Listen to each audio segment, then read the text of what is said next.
Okay, so why don't we get started with our opening prayer? So, Michael, would you care to be the Umze this evening? Sure. So the Umze is a Tibetan word for the chant master.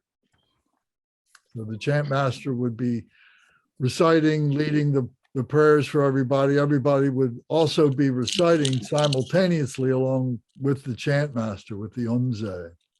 So with Zoom, we can only have one microphone on at a time. Otherwise, we got delays and feedback, and so so everybody should have their microphone on mute.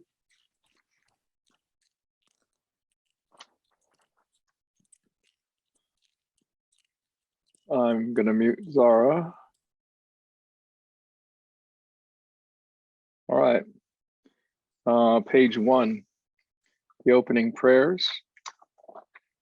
Altruistic motivation. All mother sentient beings, especially those enemies who hate me, obstructors who harm me, and those who create obstacles on my path to liberation and omniscience, may they experience happiness, be separated from suffering, and swiftly I will establish them in the state of unsurpassed, perfect, complete, and precious Buddhahood.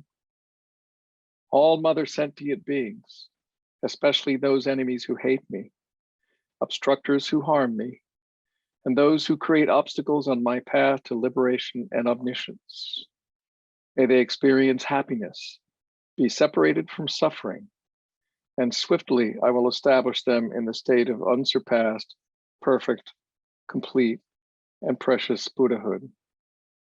Tibetan Lance? Now, one last time in Tibetan. Daglang, dagla dang war je pedra, no par je pegeg, tarpa dang tam che kien pe bardu, cho par je pa tam che kitso je pe. Manam kadang yam pe sem chen tam che de wa dang den. Dugnal dang drel nur du lam na me pa yang dak park zok pe chang chu rin po che do parja. Page 2, Action Bodhichitta Prayer. Once in English, once in Tibetan. Thus, until I achieve enlightenment, I perform virtuous deeds with body, speech, and mind. Until death, I perform virtuous deeds with body, speech, and mind. From now until this time tomorrow, I perform virtuous deeds with body, speech, and mind. De che du sang ma ge ki bar du lunga gi sam ge wala ko. Ma she bar du lunga gi sam ge wala ko. Du de ring ne sung te ni ma sang dat sam ki bar du lunga gi sam ge wala ko.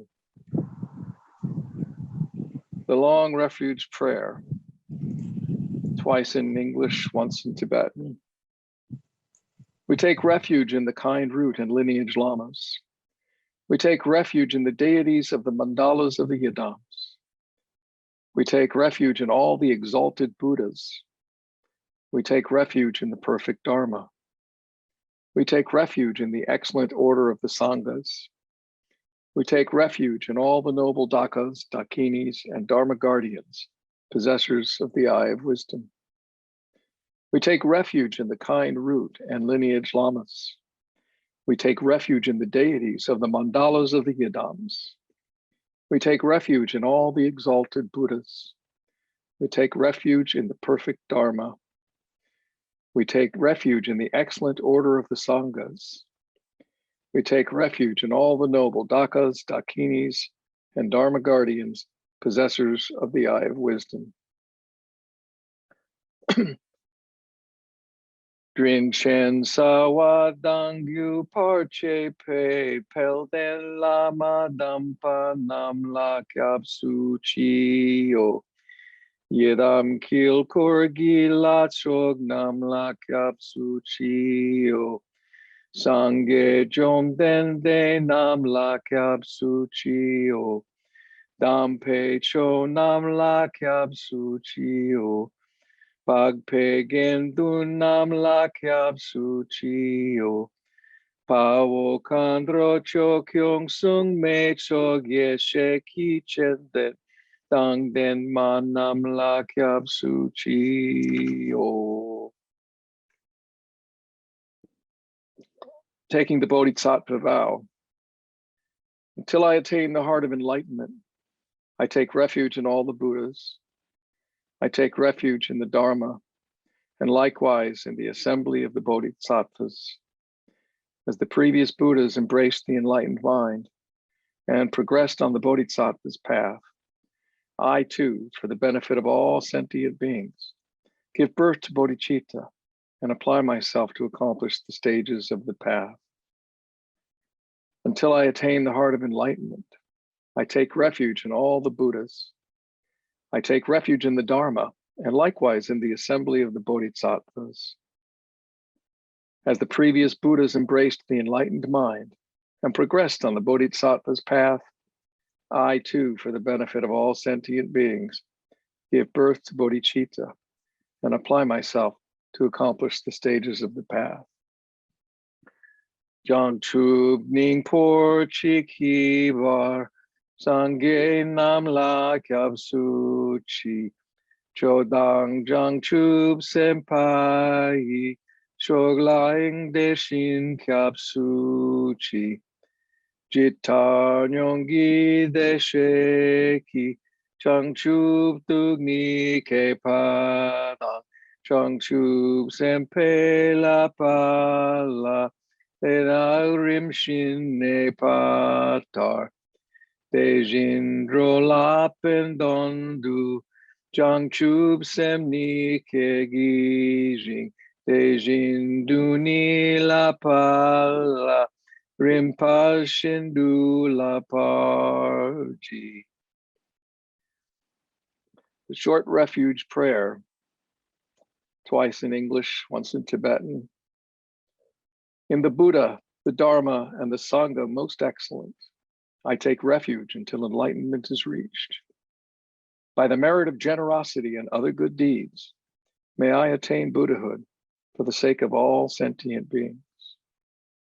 In the Buddha, the Dharma, and the Sangha most excellent, I take refuge until enlightenment is reached. By the merit of generosity and other good deeds, may I attain Buddhahood for the sake of all sentient beings.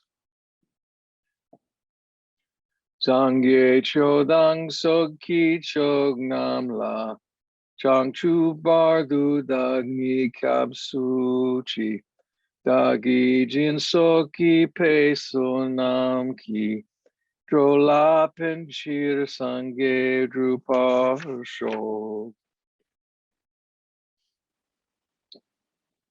The four immeasurables. May all mother sentient beings, boundless as the sky, have happiness and the causes of happiness. May they be liberated from suffering and the causes of suffering. May they never be separated from the happiness that is free from sorrow. May they rest in equanimity, free from attachment and aversion. May all mother sentient beings, boundless as the sky, have happiness and the causes of happiness. May they be liberated from suffering and the causes of suffering. May they never be separated from the happiness that is free from sorrow. May they rest in equanimity, free from attachment and aversion. Manam kadang yam pe sem chen tam che dewa dang dewe gu dang den par jur che. Dugnal dang dugnal gigu dang dral war jur che. Dugnal me pe dewa dang mi dral war jur che. Ye ring chagdan yidang dral wei tang nomla ne par chu chi.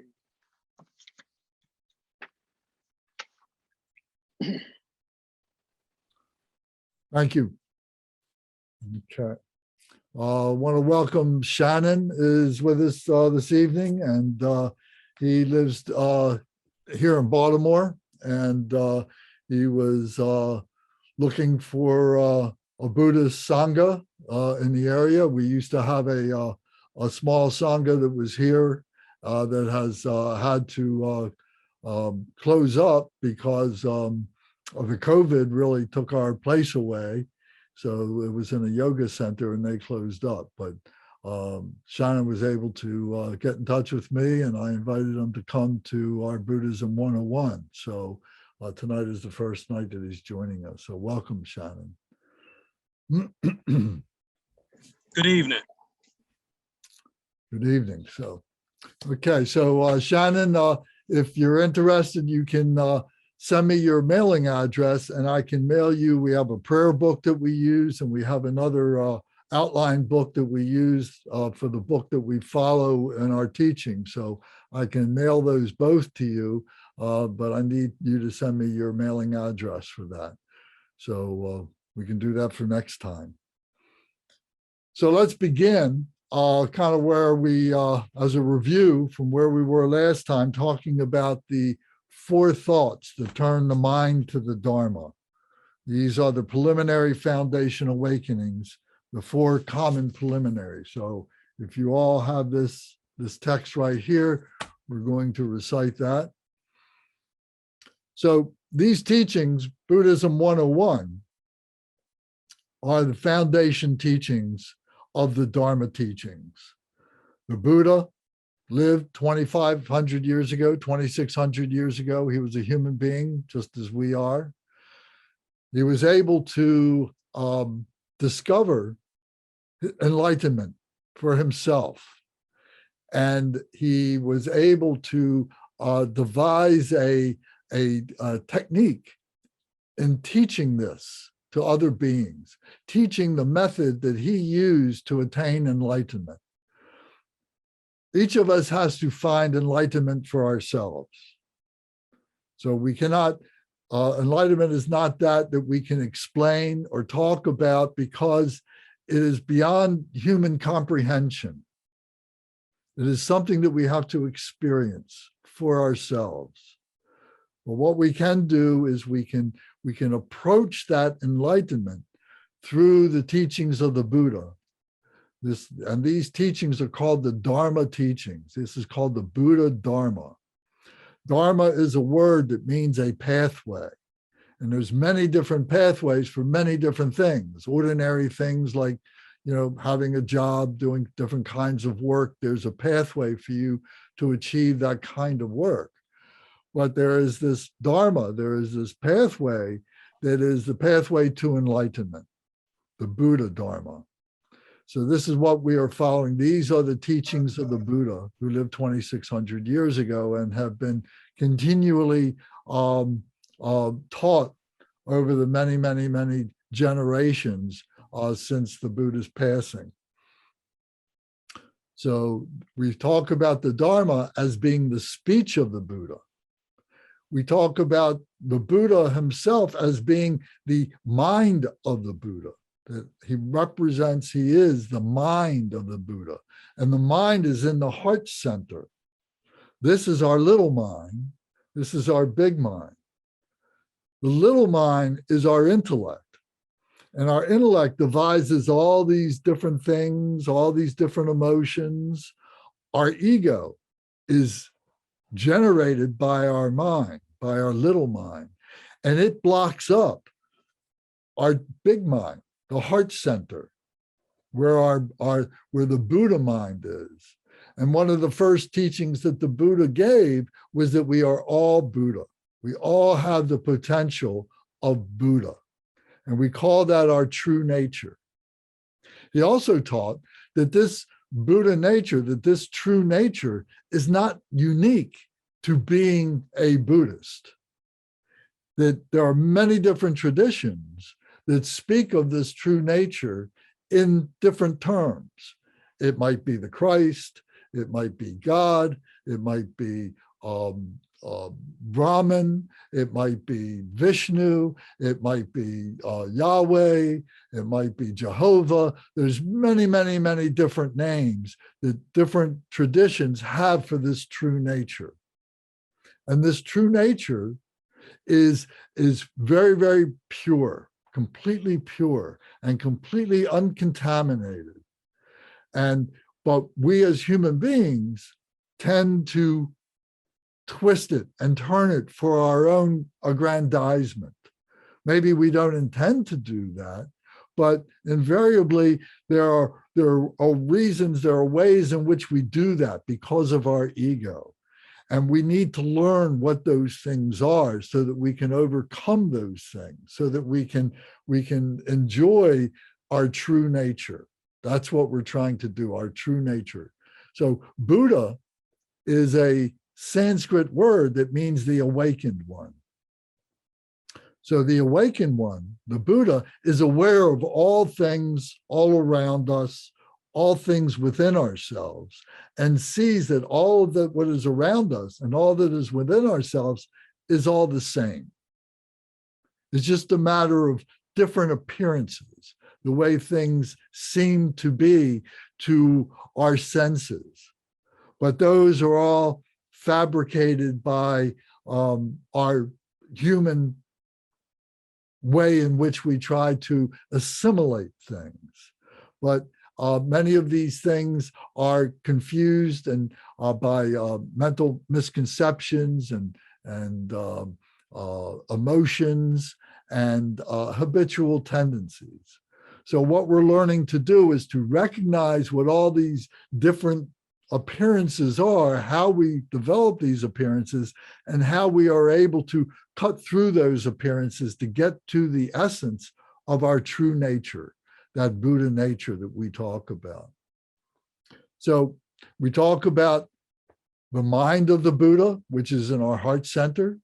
We talk about the speech of the Buddha, which is the Dharma Teachings, which is the intellectualization of what this heart center is and what all this nature around us is. As we do that, we begin to build a community. Many people begin to come together and so on. Men and women, young and old, from all different parts of the world and so on. And this group of people, this community of people, is called the Sangha, S-A-N-G-H-A, Sangha. And the Sangha are these like-minded people who are following the Dharma, following the system of the Buddha to be able to attain true nature. So we call this the three jewels: the mind of the Buddha, the speech of the Buddha, and the body of the Buddha. So this is a fundamental teaching. So it might be good if you're taking notes, this is something that you might want to remember. And we do many gestures and remembrances, mindfulness, to help us to stabilize our awareness and our becoming the embodiment of that Buddha, Dharma, and Sangha, the mind, the body, and the speech. If anybody has questions as I'm talking, don't hesitate to turn your microphone on and come in and ask a question. I don't mind doing that. So I'll leave it to you. So the last week or so, we talked about the 4 thoughts that turn the mind to the Dharma. What that means is, why are we in this class now? Why are we reading these books? Why are we doing these practices? Why are we interested in learning about Buddhism and so on? So there's 4 basic thoughts that turn our mind to want to understand the Buddha. So the first one is that we have a precious human life, that no matter who we are, rich or poor, young or old, man or woman, whatever nationality we come from, whatever ethnic background we have or whatever, in essence, we're all the same. But we have this precious human life to be able to recognize that there's something beyond being an ordinary human being that we all share. And that's what we're trying to get to. So we call that a precious human life. So that's the first thought, to turn our mind to the Dharma. The second thought is that we all face death. We all face impermanence. All things, all human beings die. All human beings have been born many times. All human beings die. All animals, all other insects, all other beings of all different types and so on that we may or may not recognize, all have a lifetime to them. And so all animate objects are impermanent. All inanimate objects, things that we might think of like the trees, we might think of like metals, we might think of things that seem to be permanent to us, over time will change, and over time will break apart. They are impermanent in their nature. So we like to think of ourselves as being permanent, that we'll live forever, and that we have a soul and so on like that. And we'll talk about that many times in other teachings. But right now we're recognizing that everything changes, everything is impermanent. And so to understand, to be able to comprehend what that impermanence is and how we deal with that, we turn our mind to the Dharma. The Dharma has an answer for that. So we look for impermanence. We look to understand impermanence through the Dharma. The third thing is that we live in this ocean of what we call samsara. It's another Sanskrit word that means an ocean of suffering. And this suffering is all this change, all this stuff that we are part of, this phenomenal world that we really don't understand. We're trying to understand it, but if you recognize that human beings have only been around for a very, very, very short time compared to the time that this whole universe has been around and so on. The universe is all part of this phenomenal nature, and we're all trying to understand it. And scientists are trying to create all these kinds of mathematical, analyses of what this nature is and how we can predict what's going to happen and how we can understand what has happened and all these things. But all this stuff is just compounded attempts to be able to understand all this. And it may be full of flaws. Every time we find an answer to something, we find that there's 20 more questions that pop up as a result of that one answer. Maybe it's more than just 20. But I think you understand my point, that every time we learn something, we open up a door, we find that there's many more things to be able to learn about and so on.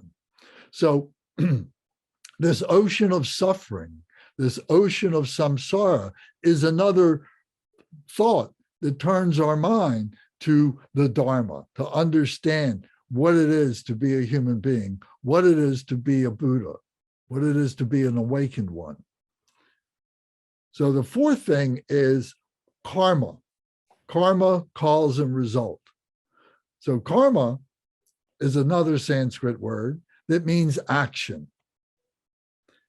For us to have an action, we need to have a cause for that action. They just don't happen randomly by themselves. Actions happen as a result of some kind of thought, that there might be a circumstance, there might be a condition that is external to us. And that condition prompts a thought in our mind to be able to take an action. So in other words, today's been a cold, windy day. So that's the condition. Our thought is, oh, I'm cold. I need to do something to help myself warm up.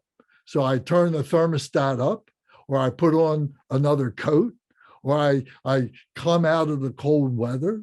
So that is an action to help us to warm up as a result of that condition. That was a thought that made us do that. And then there is a result to that. The result may be, oh, now I'm comfortable and now I'm warm. It may be, oh, I'm still cold. I need to put another layer on. I need to turn the heat up higher. I need to close the windows in the house. So we see that there is causes, there is an action that we take, and there are results. So I gave it in a very simple term, but you can see that there's many, many different things that happen that we say, this is our karma. You know, we use that term, that this is our karma. This is the result of our action. And this is why we're doing something, that we are born a certain way, that we have a certain proclivity to do things, that we have certain skills or certain gifts, that we're able to do things. We say, oh, it's my karma. So we say that that karma is actually the result. But so we think of karma as cause, action, and result. So to be able to really navigate through that, we need to have a system in which we do that. And that system is the Dharma teaching by the Buddha. This was his genius, to be able to devise this system that we all can follow over and over again, that we can all study and so on, and we become the embodiment of it. We become Buddha. We are Buddha potential. We have all that within ourselves. So it's a matter of removing all the confusions, all the blockages. So by first understanding these four thoughts, then begins to put our wheels on the track, so to speak. And that track is like a train track that is taking us to enlightenment. So we recite these four thoughts, and each one we do a little contemplation, just a little couple moments of thinking about what it was that we just heard or what we just recited. So I'm going to read from this. So, and then contemplate for a few moments the meaning of each one of these. So I'll remind you again what that is. So, precious human life. The freedoms and advantages so extremely difficult to obtain accomplish the purpose of human life. If one does not achieve benefit from this now, how could this opportunity come again? Oh, this kind of leisure and endowment is supremely difficult to obtain. When one obtains a body, which is easily lost, do not waste it meaninglessly, but rather use it to attain joyous result, the ultimate liberation. So contemplate your life, contemplate precious human life, that you're here now, listening to this, reading this, being able to contemplate this is a very special thing. So take a moment and contemplate your precious human life.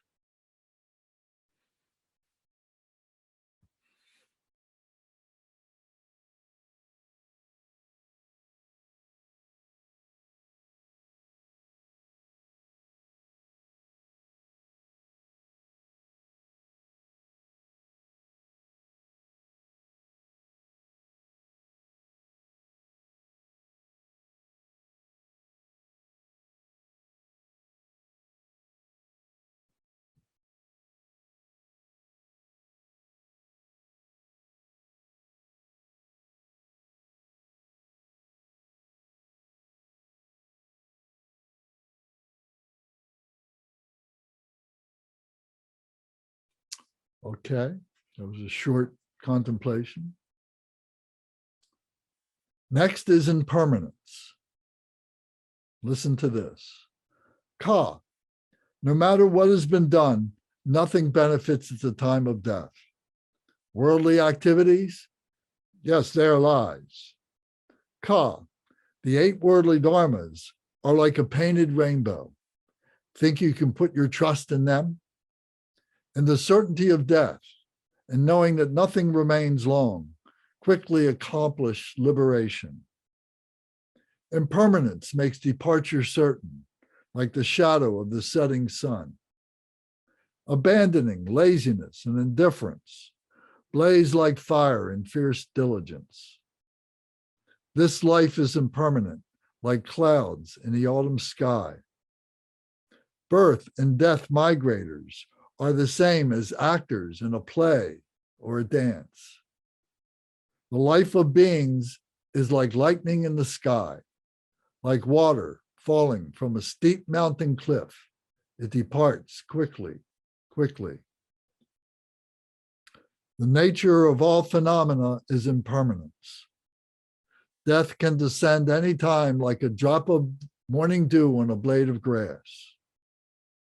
Quick, it is time to make effort for the essence of the Dharma.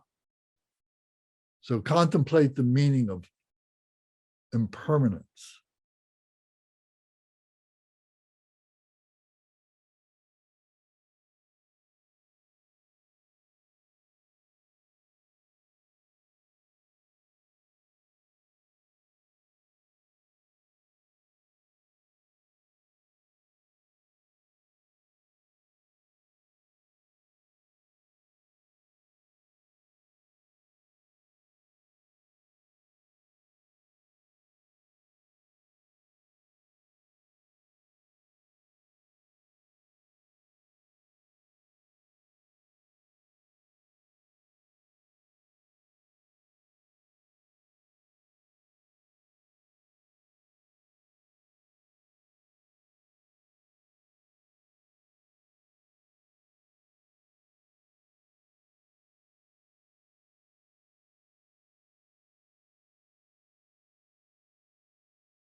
Okay.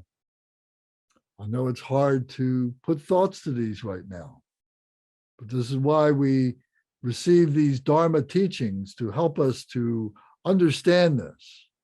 So we've had several hours of discussion about these 4 thoughts. So we will repeat this in our next cycle of Buddhism 101.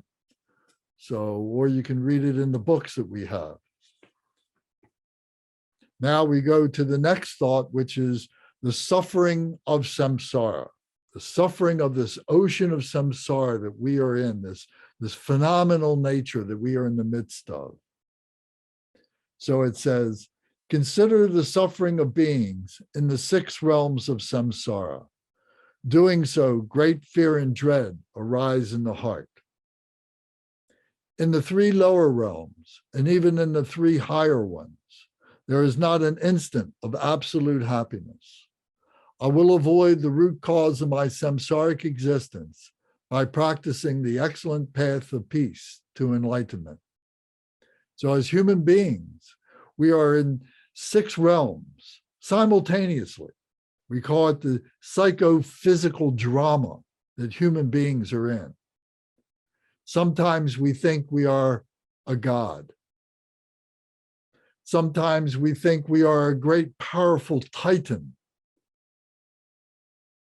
able to manipulate people and thoughts and things in the world. Sometimes we just think of ourselves as an ordinary human being.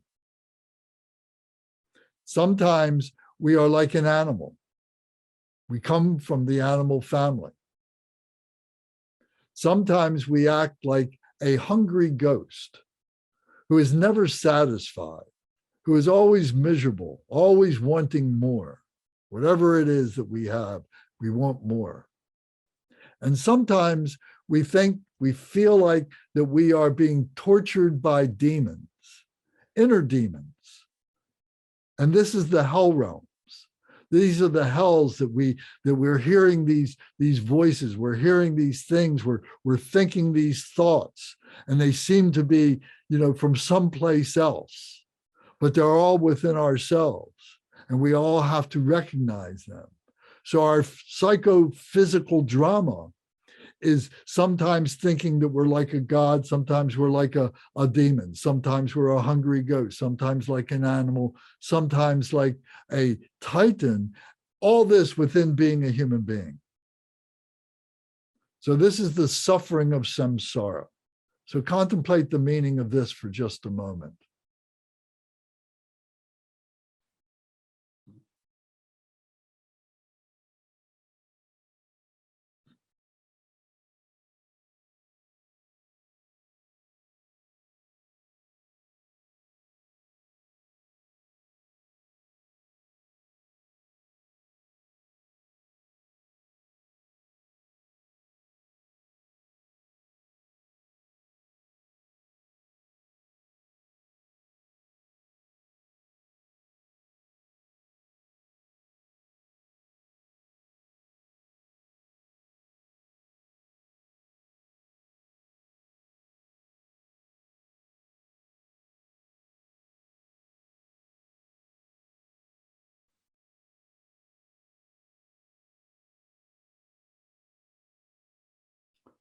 Okay.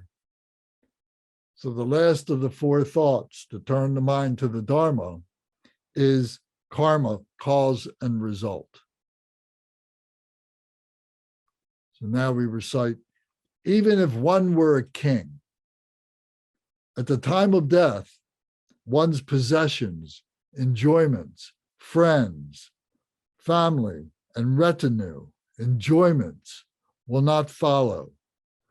But wherever that sentient being goes, his karma follows after him like a shadow. The fruits of one's positive karma is happiness. Suffering is the fruit of negative karma. The karma that cannot be argued away, that we know is the essence of where we are, who we are, why we are, is the causation of the mode of abiding in all these different dharmas, all these different pathways. Henceforth, then, practice the Dharma by distinguishing between what should be practiced and what should be given up. So contemplate the meaning of the causes of karma and the results of karma, where we are, who we are, why we are, and what it is that we will be. Contemplate that for a moment.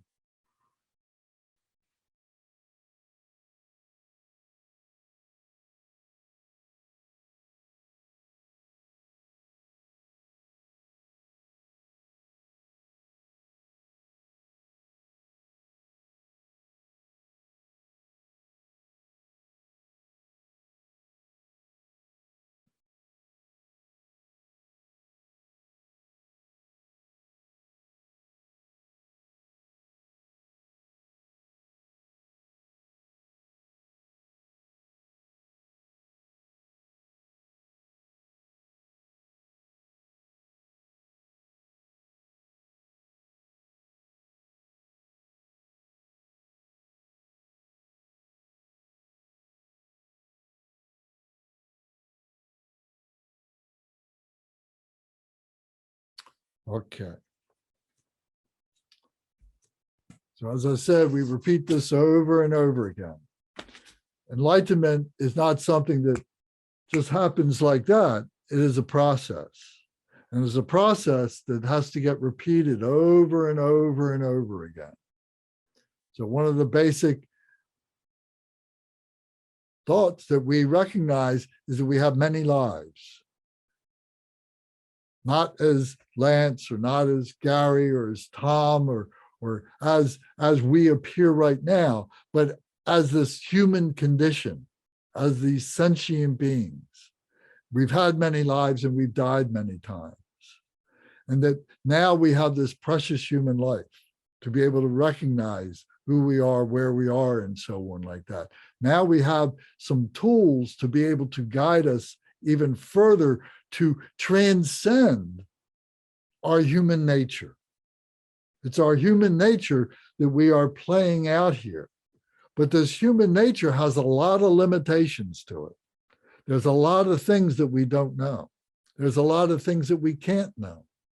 But there are a lot of things that we can know, that we can experience by transcending all the attachments that we have, all the aversions that we have, all the hatreds and the anger that we have, all the ignorance that we have, all the greediness that we have, all the jealousy that we have, the desire that we have.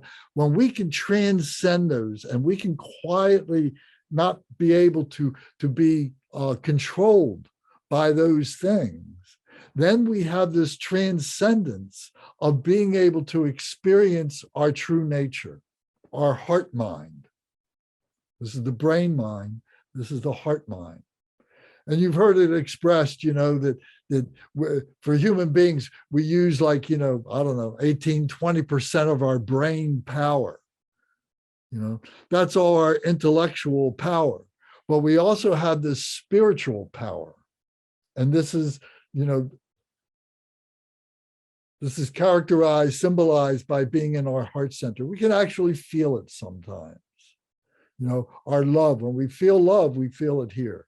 Sometimes we feel love here, but that's an emotional love.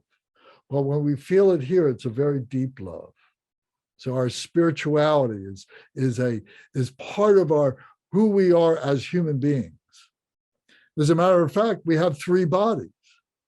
We have our physical body that we all recognize. We look in the mirror, we try and look good for ourselves and for other people and so on. We take a great deal of pride to exercise and stay healthy and so on. So we all know about our physical body. We also have an intellectual body that we're developing for the sake of having a job, for being able to be a partner in our families and our friendships and so on, to be able to be a part of society and have an important relationship with all of that, So we have this intellectual body to be able to put ourselves into this group of people, human beings that we call society, our culture, our civilization, and so on. And most people, all they deal with in their entire life is just their physical body and their intellectual body. But we have a third body. And the third body is our spiritual body and our heart center. And that body is very subtle. It doesn't scream out to you.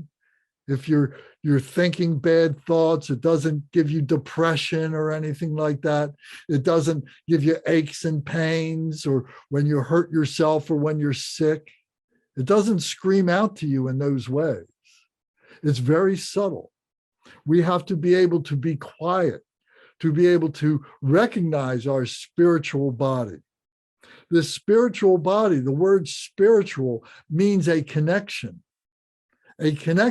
within ourselves and with all other beings and with all of what we call nature, is our spirituality, is our connection of all these things. So when we're able to recognize our spiritual body, now we have 3 legs. So it's like a 3-legged stool that will support itself. If you only have 2 legs, if you only have your physical body and your intellectual body, there's no way for it to support itself. But if you have 3 legs, it's very easy to support itself. So we find that those 3 bodies interact with each other. If we don't feel good physically, it's very hard for us to think. And it's very hard for us to be spiritual, to recognize our spirituality. If we're not thinking properly, if we're confused, if we're having, some kind of psychotic, or not a psychotic, but some kind of a neurotic thing happening, our emotions and so on, it can affect our bodies. We start making mistakes. We start having accidents. We start thinking improperly. We start developing psychosomatic illnesses. And we can't be clear thinking to be able to recognize our spiritual body. When we can recognize our spiritual body, we can see that our spiritual body can help our intellect. And our intellect can then help our physical body. So we can see that much of our health issues begin with our spirituality. If we're thinking clearly with our heart mind, then that relieves the tensions and the stress and the confusions and the emotions that we develop in our brain. And then our body just feels much more relaxed, and we're able to do many more things. We sleep better, we work better, we exercise better, we relax better. So we'll talk a lot about these three bodies as we go on, but it's an important thing to understand here in these fundamental things that we talk about as Buddhism 101. So as we move on, we're learning things. We're bringing this intellectualization come in. We're learning about who we are, more about why we are, and so on. And we also have to practice that transcendence. It doesn't just come to us. We have to practice it. So we have to learn how to do that as well. And there is a system by which we do that. So the first part of the system are these four thoughts. These four thoughts to organize who we are, why we are, where we are, etc. Then the second thing, or the next great thing, is to recognize that we have this true nature, and the language of this true nature is love and compassion. Love and compassion are two sides of the same hand. We need to understand what love is. We need to slow things down so that we can recognize that love. And that love can begin with love for ourselves. It begins with love for our parents and love for our children and so on. It begins with that, but it's much more profound. It's much deeper than that. It's more subtle than that. So we have to be able to apprehend that subtlety and be able to bring that in. And this is all food for meditation, food for contemplation. It's not done in one session, or two sessions, or three sessions. It's not done in a year, or 2 years, or 3 years. It may not be done in a lifetime. This is why we have many, many lifetimes. Why we're here on this planet and in this 3 dimensions that we live in all the time. We perceive, we look up at the sky, and we say, there must be other things that are happening out there. But it's all happening within ourselves. So love is part of the key that takes us to those subtleties. And the compassion is what we have for ourselves for not recognizing that love. Because when we don't have that love, we have suffering. We have confusion. We have emotions. So the compassion is the actualization of love that we have cultivated, that we have recognized. And then we use that compassion, we use that love to be able to help us to be able to educate ourselves, to help us to be able to practice, to help us to be able to purify ourselves, to enable ourselves to develop that spiritual body, the awareness of that spiritual body that now becomes a much more vital part of our lives because we understand it, we recognize it now. So love and compassion are two sides of the same hand. Another way of saying love and compassion is wisdom is love, and compassion is skillful means. Skillful means method, knowing how to take that wisdom and actualizing that wisdom for our benefit and for the benefit of others. One of the things that we have to overcome is selfishness. Selfishness makes us intellectually, that's all we want to think about is just ourselves. Our true nature wants us to think about everything. wants us to be part of everything. The selfishness keeps us locked up in here, and that's where the emotions come and block up our true nature. So this selfishness is a key part of being able to understand our ego, because it's our ego that takes control, that makes sure that we are surviving among all this cacophony, all this chaos of stuff that we have to navigate.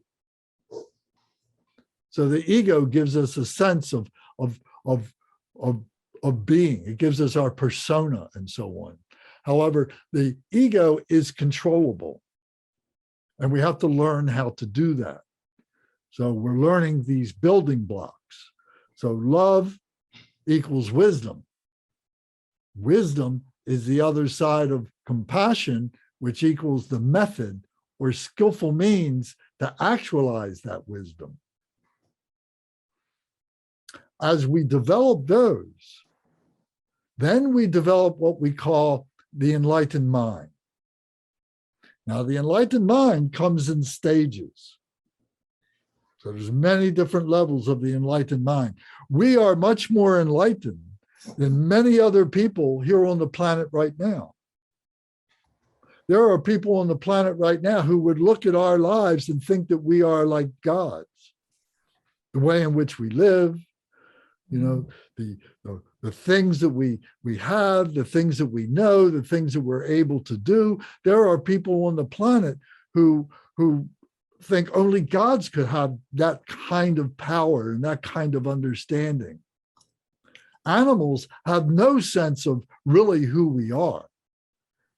There are things among us now as human beings, as precious human beings, that we don't recognize. In the same way that animals, they don't recognize who we are. When you go out and feed the birds, or you go out and feed your dog or something, and you go away and you're gone for 2 weeks and come back, the dog has no idea where you've been, has no way to process that. We have no way of processing the things that seem invisible to us until we learn to recognize them. So this is enlightenment, that we become enlightened to these different levels. And we go through these levels and so on. And as we go through these levels, we can try and gain some kind of stability, but we find that there may not be the stability that we want, and we can fall backwards. So we need to be able to have a net for ourselves, so to speak, a protection net. And again, that is the Dharma. The Dharma is teaching us what these levels are. And then when we have a problem and fall backwards or have a relapse, then we have the Dharma to fall back to, that system, to bring us back to where we were and continue on and go beyond. Somebody has their microphone on. I think maybe it's Zara. Can you turn your microphone off, please? Thank you. So this enlightened mind is the next step that we want to understand on our progression to be able to recognize who we are and see ourselves in our true nature, in our Buddha nature. So to help us understand love, so we go back to love now, love and compassion, and then we get to the enlightened mind. So to understand love, we have to get to the very basis of how we come into this life. We have to understand what it is when we are born. Now, I'm sure none of us remember exactly what that was. There's no way for us. We had no way of being able to process that, as an infant, as a newborn child, to remember that. We didn't have the brain cells to be able to do that. However, we were building a system of those brain cells. We were building those synapses and so on. And it first began with those who were taking care of us when we were first born. So our parents, our mother, our father. Maybe it was aunties or uncles, or maybe it was grandparents, or maybe it was people in some other home establishment or something like that was caring for us. There had to be someone, because if we were left on our own as an infant, we would surely die in very quick order. We wouldn't be able to take care of ourselves. We wouldn't be able to feed ourselves. We wouldn't be able to clothe ourselves. We wouldn't be able to clean ourselves. We would die of disease. We would die of hunger. We would die of the environments, exposure to the environments, if there wasn't someone there to take care of us. So we had a love. We felt a love for that being, and we would begin to recognize that being when they would come into our midst. We could smell them. We could hear them. We could feel them. We could begin to see them. And we could begin to process that as, oh, this thing is coming to make me feel comfortable, to give me food, to make me feel warm, to give me whatever it is that I need. And so this love develops perfectly naturally. And those who are taking care of us have a love too. For them to be doing what they are doing has a great love, because they are sacrificing most willingly. We all hope that they are sacrificing their time. They are sacrificing their skills. They are sacrificing their very lives for taking care of us. And I'm thinking mostly now of our mothers and our fathers, who know that, they're bringing a child into life here, and they have to have a home for them. They have to provide for them and so on. And they're making great sacrifices in order to do that. So they're doing this out of love. And you can recognize that when if you have a newborn baby in your family, maybe it's your child, or maybe it's a grandchild, or maybe it's a child of another friend or something like that. But when you can see the eyes of the baby and the eyes of the mother or the father or yourself meeting the eyes of that child and picking that child up and holding and caressing that child, and that child first puts its arms around you, the love that wells up in your heart and in that infant's heart too is so powerful, is so meaningful. And that love, is the beginnings of this wisdom, of understanding what is going on with my body, understand what is going on in my immediate environment, and so on. And all the associations are starting to be made, and so on. And we as parents, have compassion for our children. When they're crying, we have compassion for them. We know they just got fed, and they're going to get fed soon, but we have compassion for them, that they shouldn't continue crying, that we come in and we pick them up, and maybe they just need to be rocked or something like that. We do something to help them out of our compassion, to not let them lay there in their bed crying their eyes out and so on. Or maybe they need to be, their clothing is wet because their diaper is wet and so on like that, or maybe it's too cold, they need to turn the heat up, or whatever it is. So we're showing compassion for that child. As that child grows up, as that infant grows up, it's developing this love, it's developing this wisdom. But whether or not it's connecting it to their compassion yet, it's not completely evident that that's what they might be doing at that time, because they begin to manipulate. They begin to say, oh, if I cry, I get attention. So they know that it becomes a selfishness that they begin to devise for themselves to be able to support themselves. Their ego is developing right at that very, very, very, very early stage. We have to teach them compassion. We have to show them compassion. Some children may have the karmic seeds, going back to karma, may have the karmic seeds for great compassion already. And we need to remind them. We need to show them how that manifests, how that works, and so on. So we have to teach them compassion. We have to be an example of that compassion for them to learn that, just like all these other things and so on. So this develops, through all the cycles of growing up, this wisdom and this compassion that we have. So to be very simple about it, and then we can make it more complicated as we go. But first we have to try and make it approachable. We need to be able to make it something that we can understand and be able to grow from. If we use our mother as an example, and maybe it's our father, maybe it's our aunt or uncle, maybe it's our grandparents, or it's someone else that has been taking care of us, something like that, that we have to think of that love and compassion that they had for us to be able to develop what love is, for us to be as human beings right now to develop what that love is. So we say that there's four kindnesses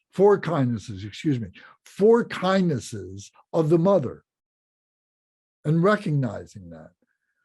So the first kindness is that the mother had to carry us in her body for 9 months, and had to go through all the trials and tribulations, all the changes that was going on in her life to be able to bring us to being born. So that was a great kindness and a great act of love. We would all hope that that's what it was. The second kindness that the mother had was that she risked her life in doing that. Maybe she did it willingly.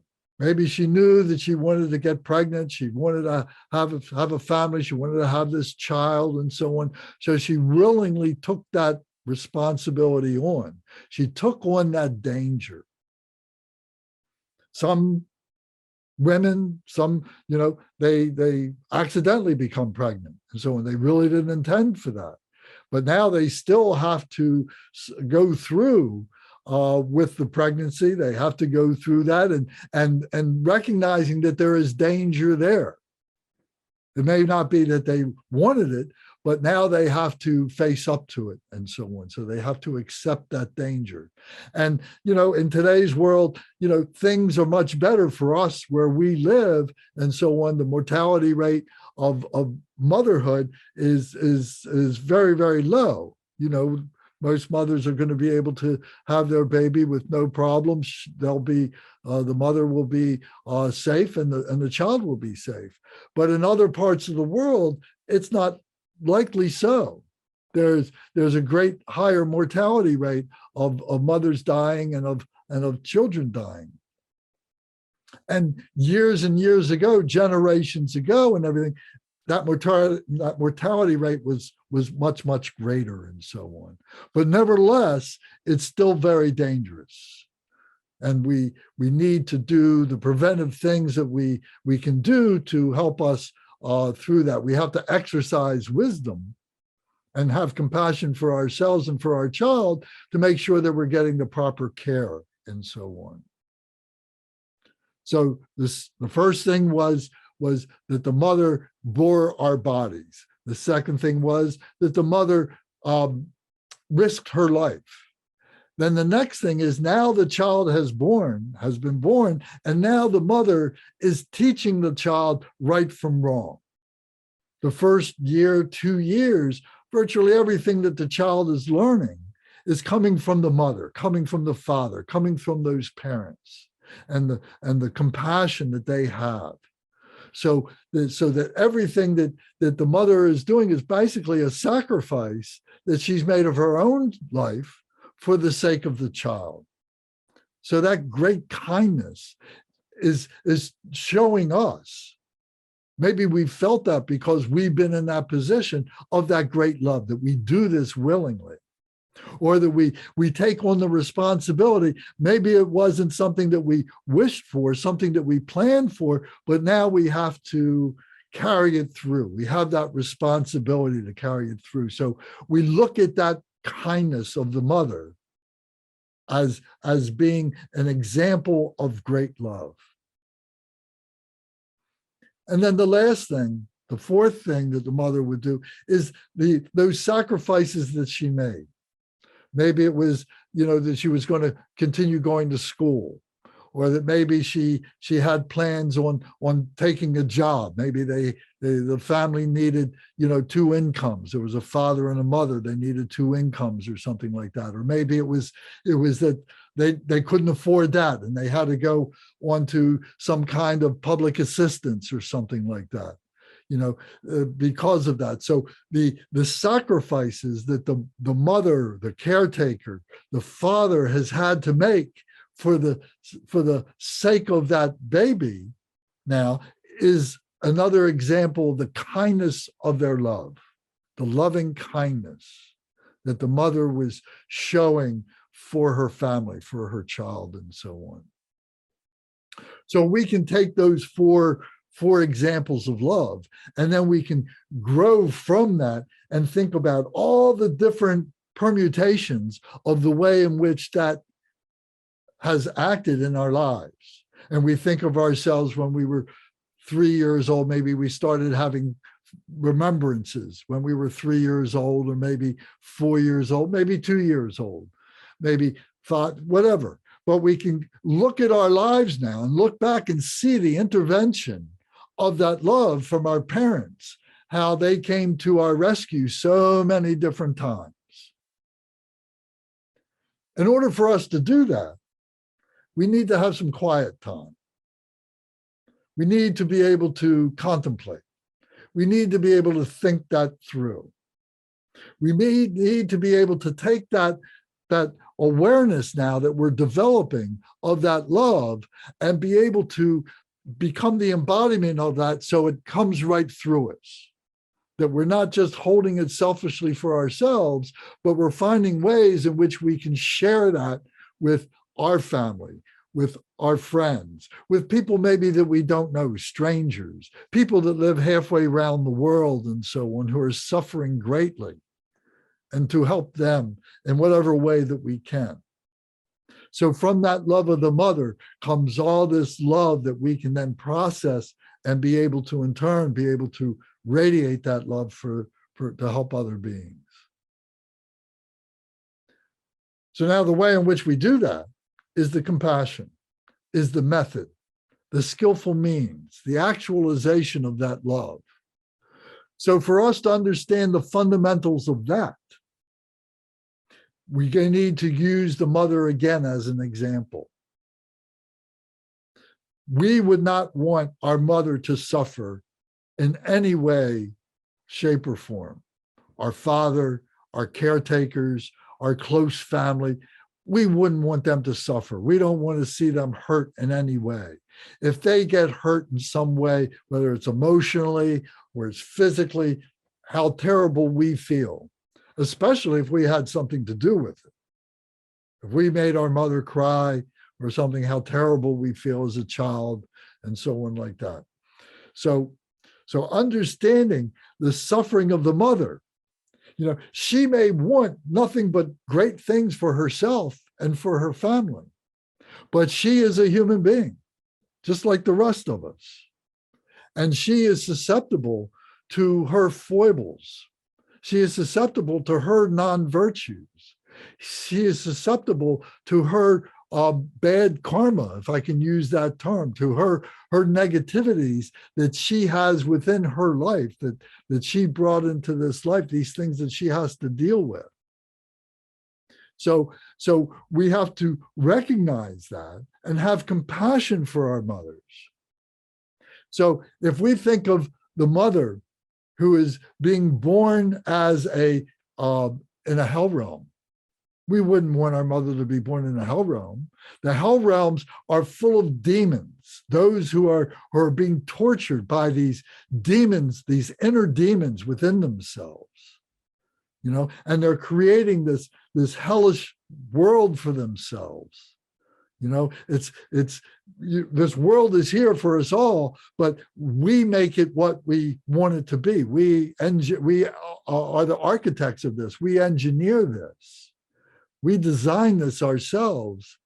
So we create these demons. We allow these demons to manifest and so on. So we would want to protect our mother from these demons, from this hellish existence. We would do everything we could to help our mother. So we would devise ways in which we could exercise our wisdom through the compassion to help our mother not to suffer those demons. And those demons are all symbolic of hatred, of anger, of aggression. So we would do everything we could to help our mother not get angry, not be hateful, etc. So in the next realm of human existence would be the hungry ghost realm, the realm of miserliness, where these beings have very fat, round bodies and very short legs and very short hands, and they have very long necks and very little mouths. They never can satisfy their thirst and their hunger. But that's symbolic for is it power? Is it money? Is it responsibility? Is it fame? That many people, when they get any of these things, they want much more of it. They're greedy with it, and they don't want to share it. They're greedy about it. So we wouldn't want our mother to be suffering in that way. We wouldn't want her to be miserable out of greediness. And we would do everything we could to help our mother. So we would devise ways through our wisdom and recognizing, all these myriad things that come together for these conditions to happen to protect our mother.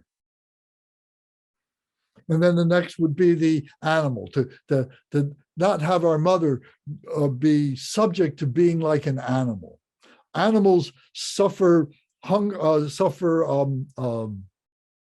being beaten and eaten. Animals are very easily enslaved. Animals are very ignorant. And we would not want our mother to suffer that ignorance, being beaten and eaten by other beings and so on. We would do everything we could to protect her from that. So then, as a human being, we would not want our mother to be so attached to things. The foible of being a human being is our desire, our attachments to things, our holding on, our grasping things. We always want more. It's like that proverbial ring through our nose, being led around by all these desires and so on. We wouldn't want to see our mother suffering in that way. So we would have compassion for her if we see her suffering in that way and try to help her to alleviate that. And then next would be the Titans. We call that the jealous God realm or the demigod realm. And these beings are very intelligent beings. They're very powerful beings who are very manipulative and are caught in conflict all the time. They are conflicted with each other. They're trying to get what the other Titan has. They're trying to manipulate those who are of less ability than themselves to give them their power, to give them money, to give them votes, to give them respect, to give them notoriety, to give them fame, whatever it is.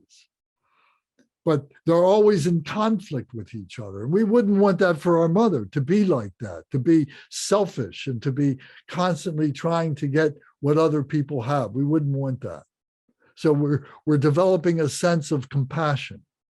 by witnessing that, seeing that, and helping our mother with that.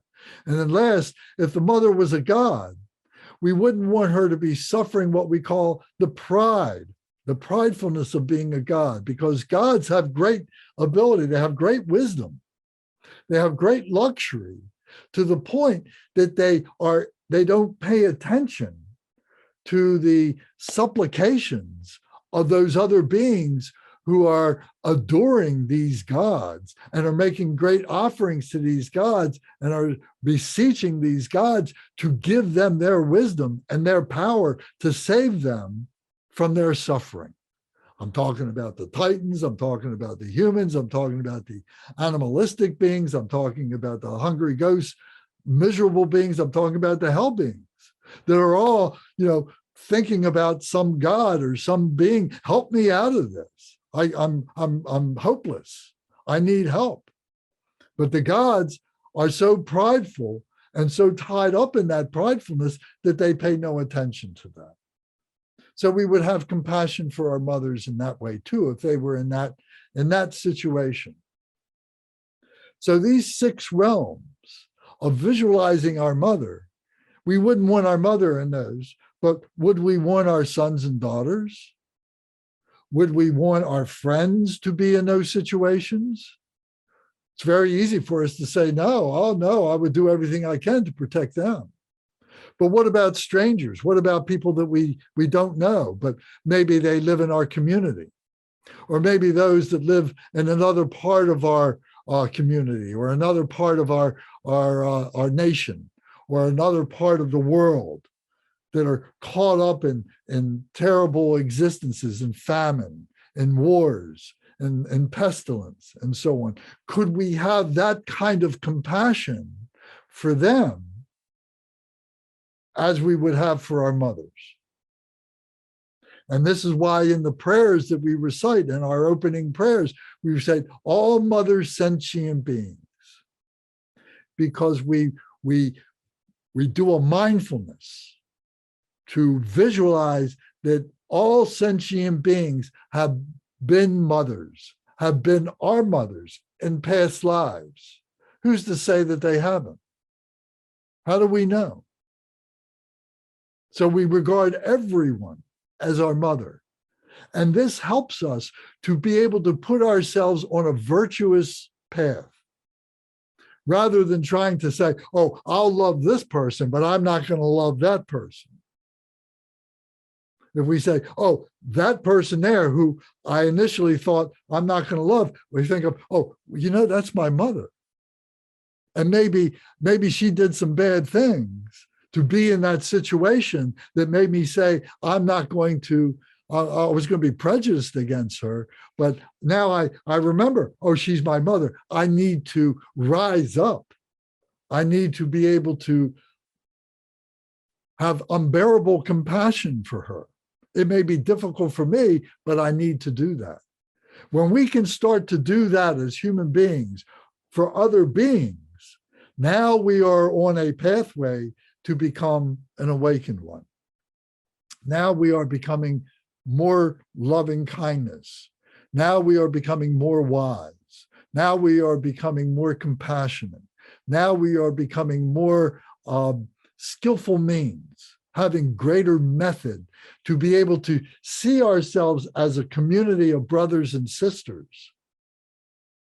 Some of us are going to be on all different parts of that spectrum of virtue and non-virtue, but we're going to see everyone as the same in their essence. And that's enough for us to have loving kindness and compassion for them. Does anybody have any questions or comments about this? What do you think about this?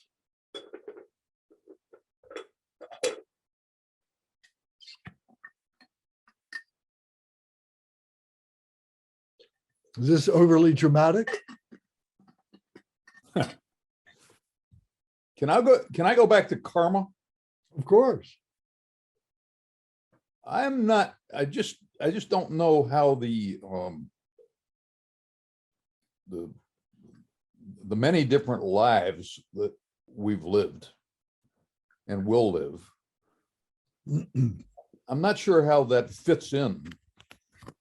I mean, to the rest of what we're exposed to here. In other words, could I not experience all of this in a single life? Sure.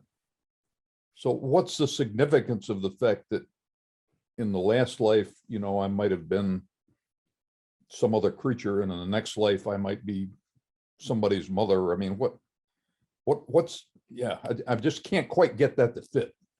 Look at it as being transpersonal. Yeah.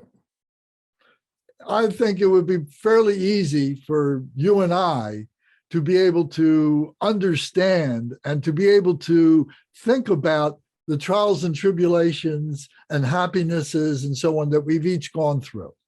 Mm-hmm. Because we're both human beings, we're both men, we've got a lot of commonality between us. Right.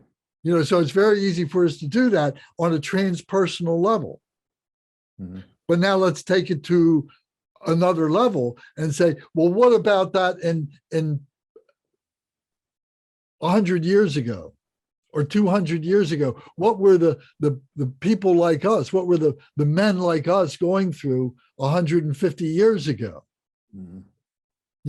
They may have been wearing different clothes and they may not have had the same level of technology that we have now and everything, but they were going through the same types of trials and tribulations as we go through now.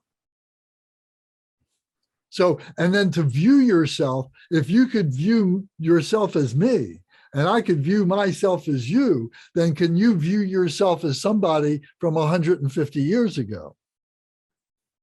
But I don't understand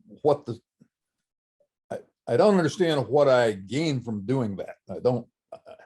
Compassion, wisdom, experience, empathy, joy, equanimity, the essence of Bodhichitta, the excellence of the holy enlightened mind. Okay. All right. Well, that's selflessness. But I don't know why I depend on multiple lives to do that. I don't know why I can't do that all within my own life.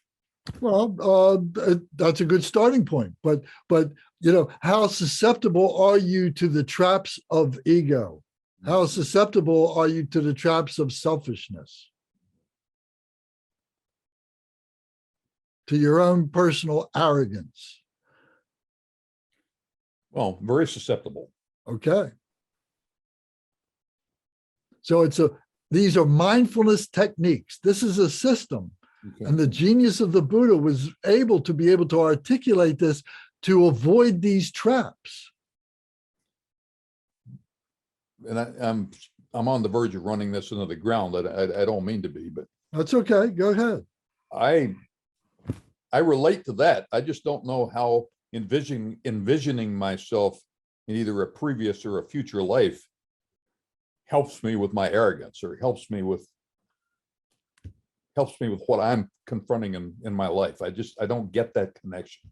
Okay. Rebecca has her hand up. Maybe she has a cogent answer here.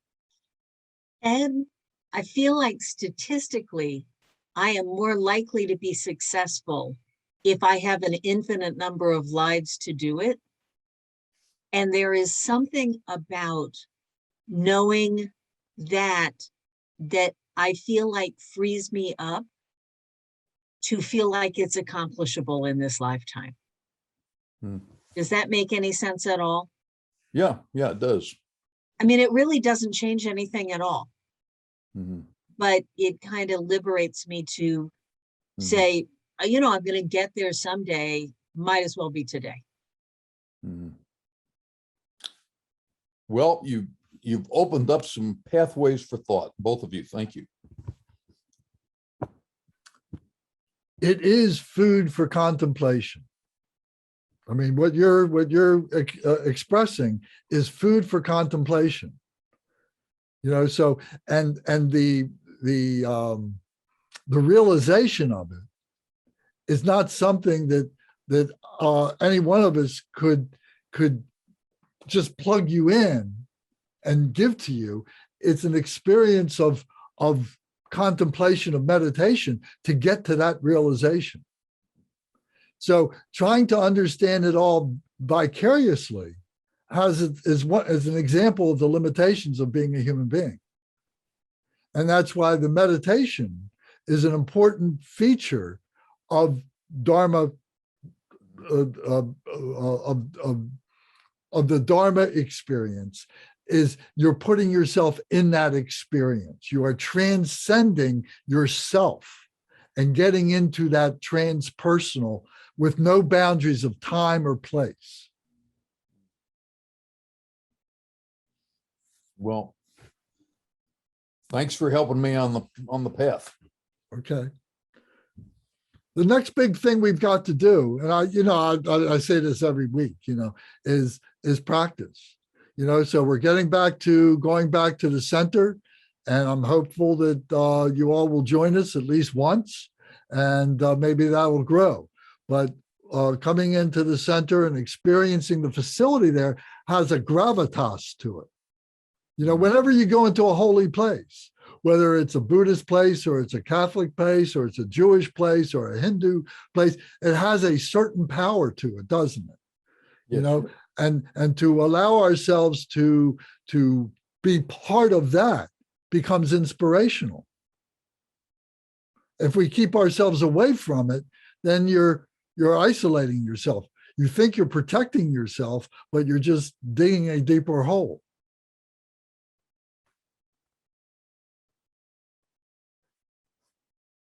Gary, Tom, do you have any comment on that?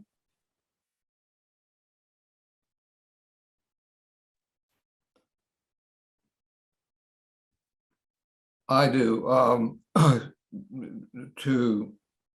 To follow what you just said, we hopefully are getting to the point where we can get back to the center and have more than virtual contact, because I think it's very important to our practice. People need to see each other and be with each other and experience the energy that you can only experience by being at the temple and physically with the Sangha. I don't know that I can fully explain it, but I know that it is different when we can be around each other, at least from time to time. And I think that people have suffered and are continuing to suffer from that sense of isolation. And I think it can help our practice very much. Thank you.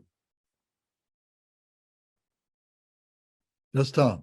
Yeah, I agree with Gary that, and also you, Lance. Being in a holy place, it does cultivate certain emotions and feelings, and those things are needed to practice. You just go in to a place of prayer, a place of worship, and the nonchalant attitude of the, okay, it's just a building. But once you really allow yourself to feel the energy inside those places, to be part of that group, really feel the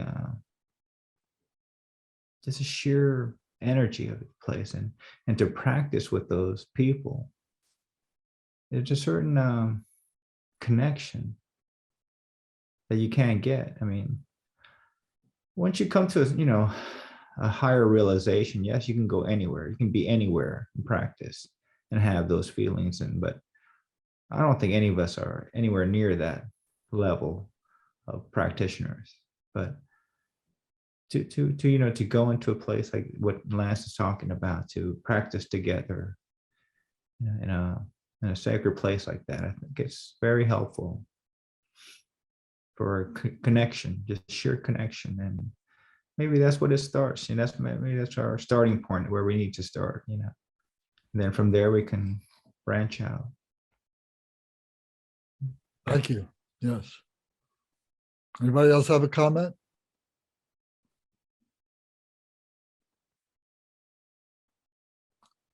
Okay, then I'm going to move on to the next topic, the third part of this, we talked about loving kindness. We talked about compassion, but then we said we were going to talk about the enlightened mind. So this enlightened mind is this mind here.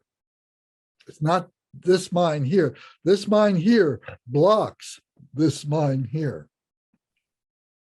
The emotions are developed here and blocks up our true nature. That we have this true nature, we have this loving kindness, we have this compassion, which is part of our true nature. But we just need to recognize it by eliminating, by cutting through the things that are blocking it up. So to be able to recognize what this true nature is to understand that it is very, very, very subtle. And we have to be able to quiet our physical body. Or it's better to say, we have to rest our physical body and we have to quiet our intellectual mind. So we sit in a position that is a neutral position, but not one that fosters sleep. So this is why we sit on a cushion, on a floor. You know, we sit in a stable position. We don't have something to support our backs. However, we may need that from time to time. And it's not forbidden or anything like that.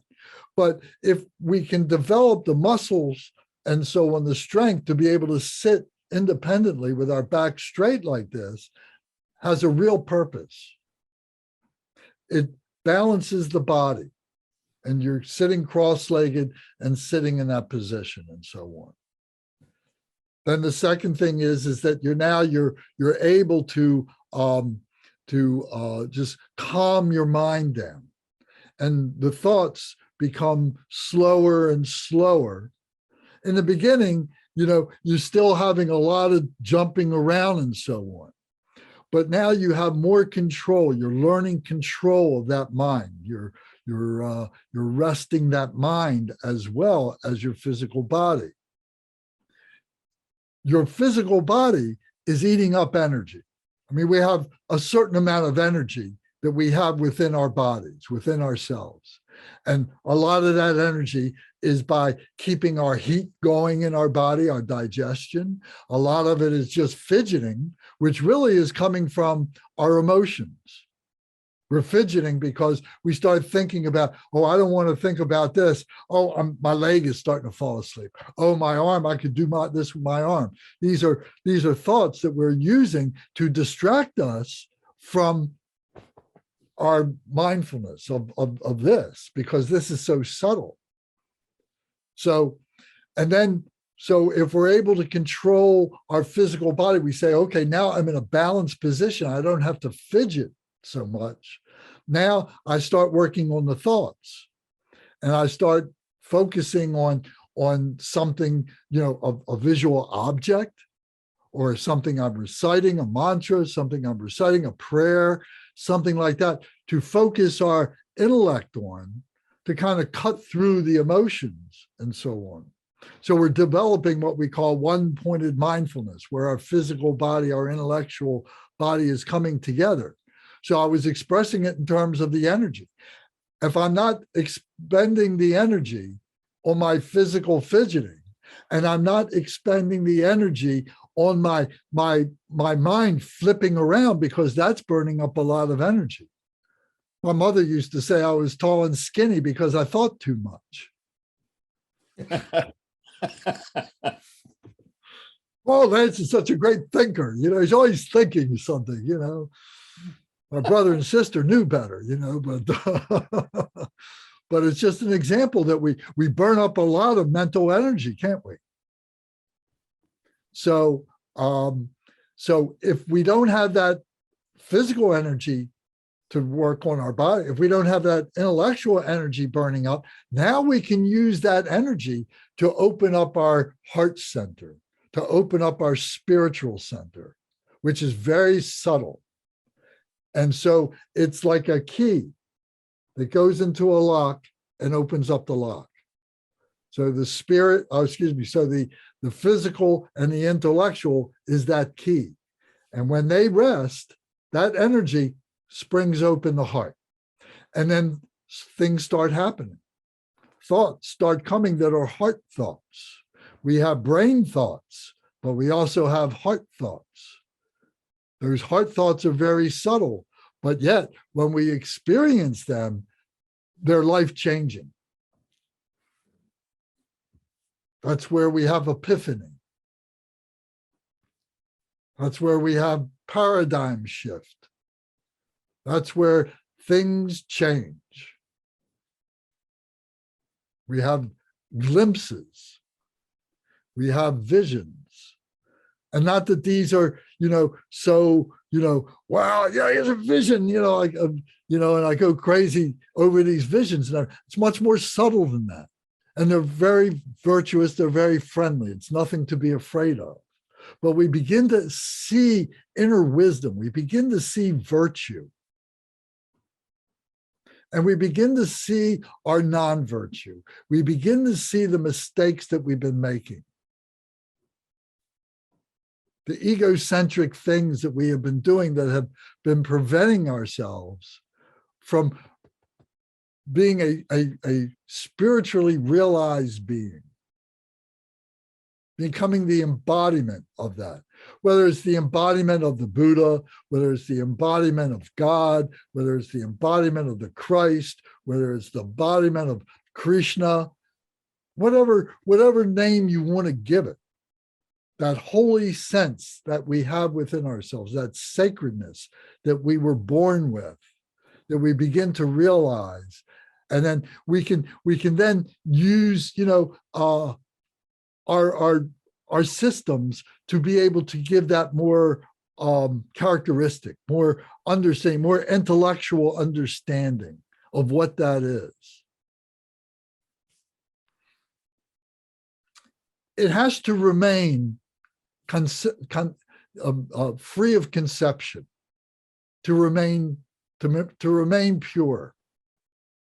As soon as we try to conceptualize it, we start contaminating it with our preconditions, with our mental misconceptions, with our habitual tendencies that are stained in different ways, for lack of a better word. They're skewed in a way that protects our ego. So we have to be careful. We need a system that is pure to help guide us through that. And we need teachers. We need someone who is objective enough to be able to help us, to guide us through when we get stuck. Because we will invariably do that. We will invariably start going down a wrong path.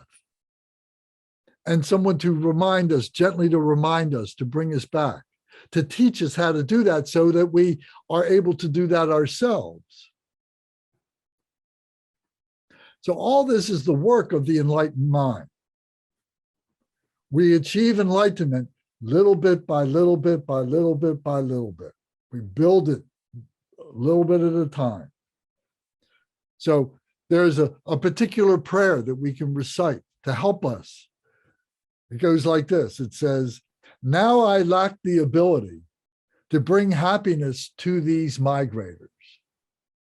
So these migrators would be our mother, all mothers, sentient beings, these beings who are migrating through those 6 realms of being a human being, the psychophysical drama. I lack the ability to bring happiness to these beings. I can't make them happy. I can't give them happiness. They have to do it themselves. The second line is, "Therefore, I engage my mind, diligently to attain supreme ultimate state," the ultimate state of whatever degree of enlightenment I can manage,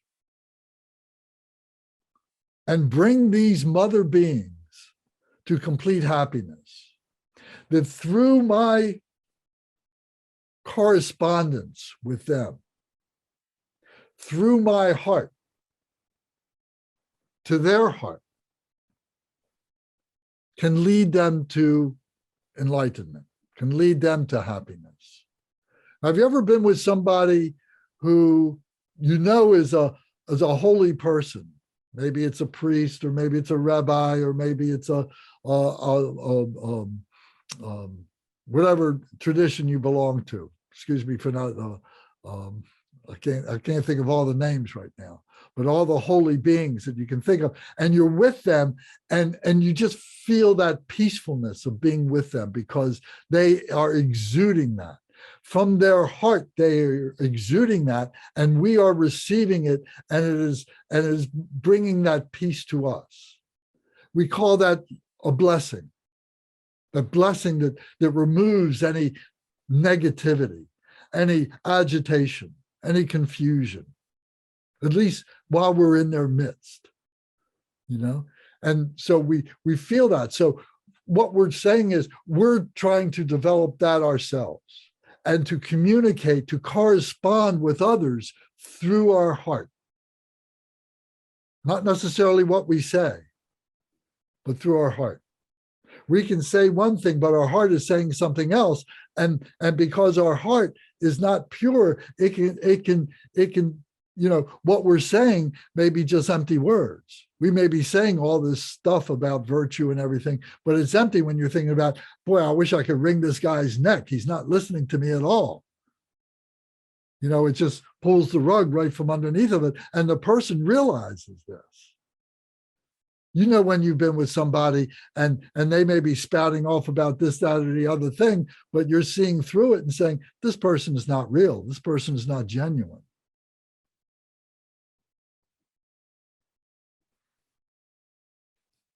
So we say, bring these mother beings to complete happiness through this correspondence, through this radiance that we are sending out from our heart to their heart.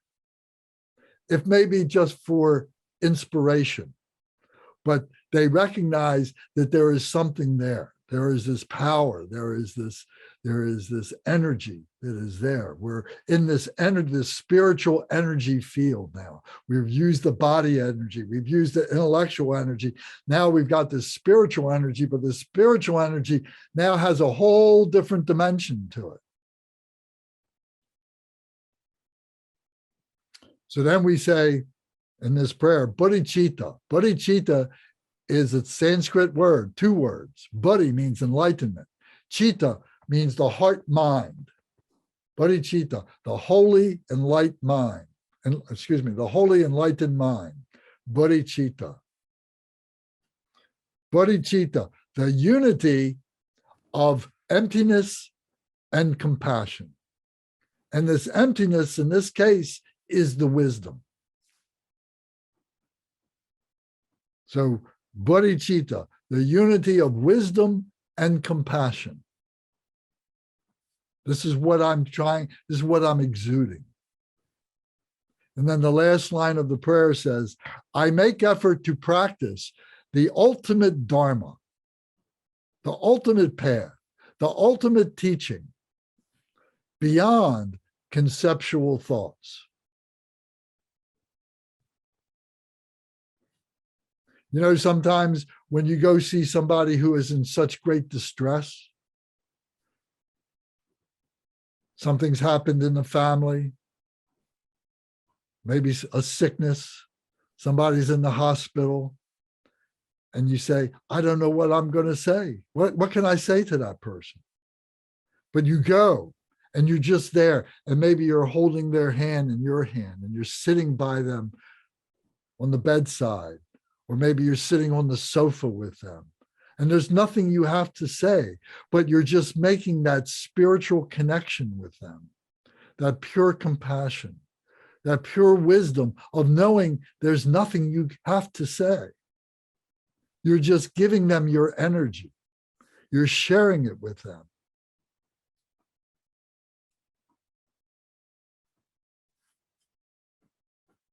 So that's the bodhicitta.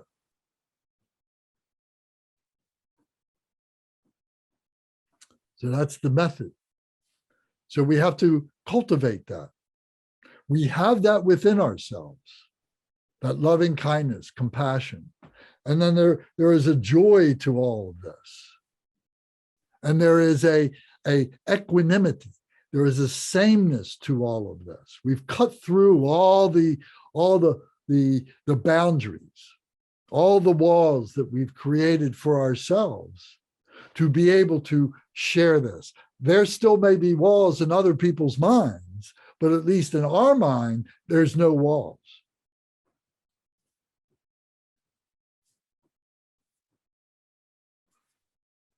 So we have to cultivate this. We have to develop this. And we do this over and over again through these teachings and then through the practices of the teachings.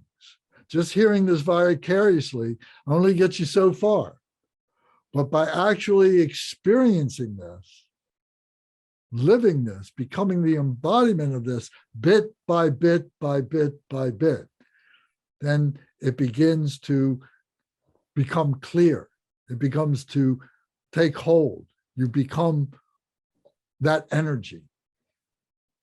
And if times come where you move out of that energy because of circumstances, it's very easy for you to get back into it. We can get interrupted for any number of reasons. But the more that we do it, the more we can get back to it. And the more that we do it, the more that we keep it with us wherever we go. And the less that it becomes interrupted. We may have to deal with, the vicissitudes of life, the changes of life, but they do not interrupt this pure energy that we have, this pure bodhicitta, this holy enlightened mind that is now awakened and is who we are, what we are, is our true nature. This is our true nature. Our true nature is to be virtuous, is to be good, to be happy. But society, all this stuff has contaminated us and wants us to have all these things, all these attachments, all this greediness, all this misery, all these demons, of all the forms of contamination which we've allowed to come in and society fosters. We turn on the TV, we open up a magazine, we're just flooded with all these images and so on.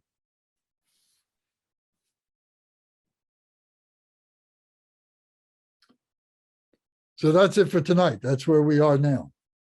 Loving kindness, compassion, and bodhicitta, the holy enlightened mind.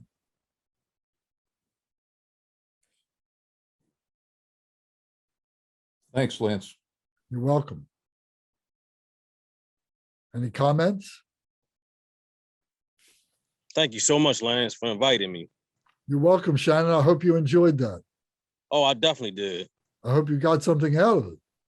I definitely will be giving you my contact information, my address and everything. Good. Gene, how about you? What do you think of this?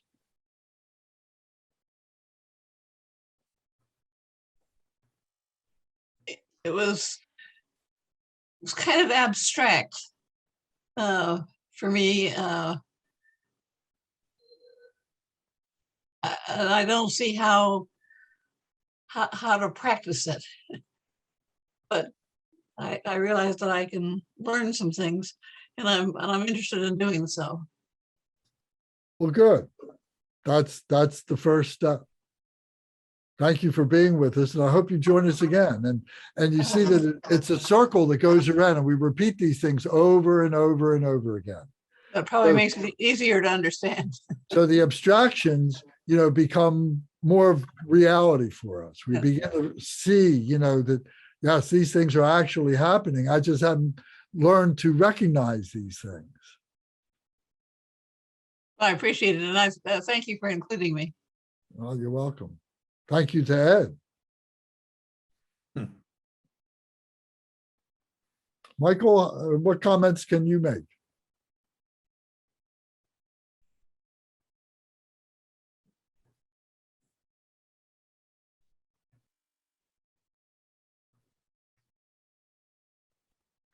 You turn your microphone off, but we can't hear you.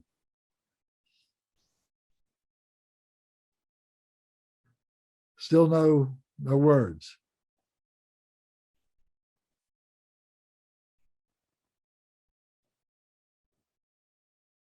There you are. Well, I heard something there for a second, for a moment. Lance, I really enjoyed tonight. It was nice. I just love listening to it over and over. I'm so thankful for you, Lance. Thank you. Thank you so much. Yeah. Well, I'm thankful that you're here, and when you come in, like everybody else, it brings joy to my heart.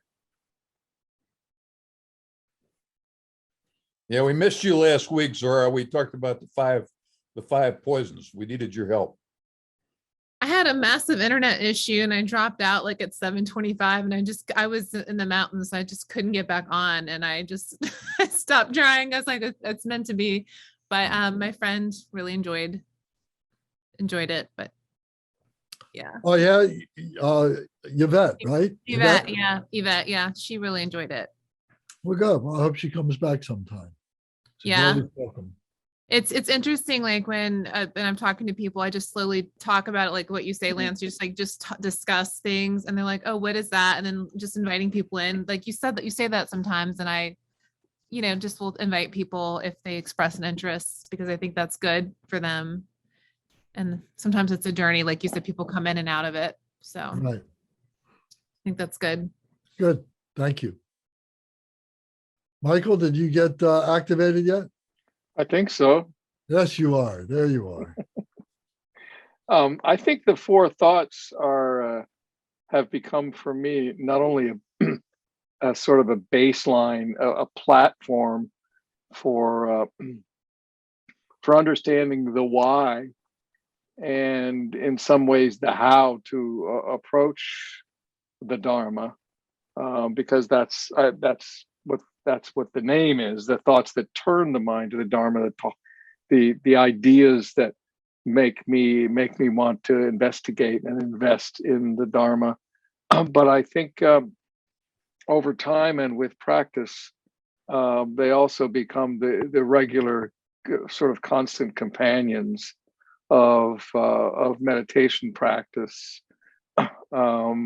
They are sort of the 30-second refreshment or refresher course for each time that I hit the cushion and think about mindfulness practice or shamatha, because this is just touching base on the four ideas that are the main reasons for sitting on the cushion, and the main reasons that I would be open to exploring the Dharma. So real basic, but really ever constant, and always adding new layers the more I practice anyway. Very good. Thank you. Would anyone else like to comment on any part of this? Okay. All right. Well, we're checking off the items on our syllabus so that we make sure that we cover these things, and using the syllabus is like a table of contents. So we should have, some kind of understanding. We've been through these things a number of times. Not everybody here is, a few people, first time, but a number of us have been through this, 2, 3, 4, 5 times. So, you should be able to, I think, write something for yourself. Just hearing, what that topic heading is, and be able to sit and say, okay, what does this mean to me? What is this? And write something and be able to reflect on it, your own journal about your experience with this. And I think this is a very helpful way in which to grow. If you just let it sit there, just as these abstract thoughts, then, it just becomes more nebulous as time goes. It becomes more and more like a dream. What we're trying to do is to make this dream, this particular part of our dream, a reality, to change our lives, to transform ourselves into spiritual beings. So, and that's a conscious choice. and it requires a method to do it. Some people have different methods, but my suggestion is to do as I say, look at the table of contents and write something about things. And then you can see also what maybe you don't know, what you need to follow up on, what you need to do some research on, what you need to ask some questions about. So I hope that makes some sense. So Lance, are we talking about what are we talking about? The table of contents in what document? In the flyer that I sent out in the email announcing this cycle of teachings, Okay. that would have been back in October sometime. Early October, I guess. There was a flyer I sent. I can send it again. You know, I refer to it myself because I have to prepare for our conversation, make sure, you know, I've got my thoughts lined up so that I can talk about this for a couple of hours. That's the one where we're invited to pay $10 a session, right? Uh, Yeah, if you want to monetize it, yeah. I don't want to monetize it. You got it in your syllabus. Well, we appreciate all the contributions. You know, we are volunteers. Nobody's getting paid, but we do have expenses, and it does give you an opportunity to be generous. Yeah. I'm giving you an opportunity to practice bodhicitta, loving kindness and compassion. We have expenses. You want to help with those or not? Thank you for the opportunity. Oh, thank you very much.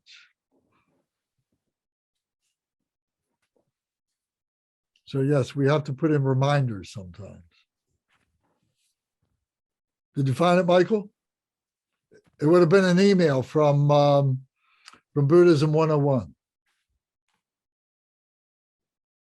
Maybe it was late September. This is, I think, the 4th week that we're into this. So it would have been maybe 5 or 6 weeks ago. And you'll see that he gets all the information about me, so I'll get these things too to see if that helps me a little bit. Oh, that would be wonderful. Yeah. So make sure that Ed sends me that because, you know, I wouldn't want him to forget. Not a chance. Okay, good. Wonderful. so the email that Ed's referencing had the attachment for the King of Aspiration prayers. The new Buddhism 101 cycle of classes. Yeah, that's it. That's it. Well, that's dated August 12th. Well, that wouldn't be it. And But there's it looks like that. He described it. It sounded like it, but maybe there was a new cycle then. It came after the King of Aspiration prayer. It would have been late September or early October. All right. Well, we don't need to be wasting time with this. I can send it to you again, which I'll do. So I think we need to do our dedication prayers. So for the benefit of Jean and for Shannon, there's 3 parts to every one of our sessions. The first part are the opening prayers that we recited from the book, and I'm going to send that to you that everybody has a book. Then the second part is the main body of the session, which has been this talk that we've had and this teaching and so on, this discussion. That's the main part. Then the third part is called the dedication. We are different people now than we were 2 hours ago by virtue of the things that we've heard, by virtue of the things that we've thought, and so on. So we are different. There has been a degree of enlightenment that has occurred within ourselves. We are a little bit wiser, maybe, and maybe we have a little bit more skillful means. So now, instead of selfishly holding that for ourselves, we are dedicating that to the enlightenment of other beings. We are letting it flow right through us and giving it to other beings. This is called the dedication. And this is how we avoid selfishness. That everything that we bring in, we give out. We don't hold it back. So these dedication prayers, Michael, if you will recite, please. You can start on, just start 18. on, do 18 and 20 tonight will be fine. 18 through 20. Yeah, that'd be fine. The lineage dedication prayer. Dorje Chang, Talopa, Naropa, Marpa, Milarepa, Dharma Lord Gampopa, Pagmodrupa, and Lord Rinkumpa, please bestow upon us the most auspicious blessing of all the Kagyu Lamas. By this virtue may I achieve the all-knowing state, and may all who travel on the waves of birth, old age, sickness, and death cross the ocean of samsara by defeating all enemies, confusion, the cause of suffering. Bodhichitta, the excellent and precious mind, where it is unborn, may it arise. Where it is born, may it not decline, but ever increase higher and higher. I pray that the Lama may have good health. I pray that the Lama may have long life. I pray that your Dharma activities spread far and wide. I pray that I may not be separated from you. As Manjushri, the warrior, realized the ultimate state, and as did Samantabhadra, I will follow in their path and fully dedicate all the merit for all sentient beings. By the blessings of the Buddha who attained the three kayas, by the blessing of the truth of the unchanging Dharma as such, by the blessing of the indivisible Sangha order, may the merit I share bear fruit. Page 20, Darkoma prayer. By the virtues collected in the three times, by myself and all beings in samsara and nirvana, and by the innate root of virtue, may I and all sentient beings quickly attain unsurpassed, perfect, complete, and precious enlightenment. May the teachings of the great Drinkumpa Ratna Shri, who is omniscient Lord of the Dharma, master of interdependence, continue and increase through study, practice, contemplation, and meditation until the end of samsara. Om. Om. Ah. Om. Om. Ah. Om. Om. May my body, speech, and mind become inseparable from the body, speech, and mind of all the enlightened ones. For the benefit of all Of the all enlightenment of all beings. All beings. Very good. Thank you very much. I look forward to seeing you all next week. Hey Lance, I have a question. I was going to be in the DC area next week to visit family. Are there any teachings or anything going on that are open right now that I Yes. could? Yes. Thursday night, all day Friday, all day Saturday and Sunday, we're having a big event. It's called the Boomsock. So I won't be there. I won't be there this Friday. So next week. So I'll be coming. The following town. week? I'll be coming into town this Friday night. I'll drive in. So do you have anything on Saturday, Sunday, or next week? It's the week of Thanksgiving, so I wasn't sure. We haven't made a plan for that yet, but we will. For something in person? Yes. Okay, so I'll stay in contact with you. Yes, please. Okay. Okay. If you're coming, Zara, we'll have something. Yes. Yes, that would be perfect. That would make me so happy. We will make it happen. Okay. Oh, well, let's do it then. I'll bring food and coffee or tea. And we could coax Ed to come out of the hinterlands. Ed. Let's say that's Saturday. We will make something happen. Let's do it. I'm here for all of it. Time and so on will make everybody known. But we're talking about Thanksgiving weekend. Yeah. Right? Sure. Yeah. Absolutely. Okay. Good. Yep. We'll have a practice. We'll do something. Absolutely. Okay. That sounds awesome. I'm very excited. Good. Yay. All right. And then Thursday night, we have Medicine Buddha practice that we do on Zoom. So if you want to be part of that, let me know. I'll send you the link, but everybody should have it. It's actually the same link that we're on right now. Thursday night at 7:00, we do Medicine Buddha. Okay. Thank you. All right. Thanks. Good night, night, everybody. friends. Thank you very much. Everyone.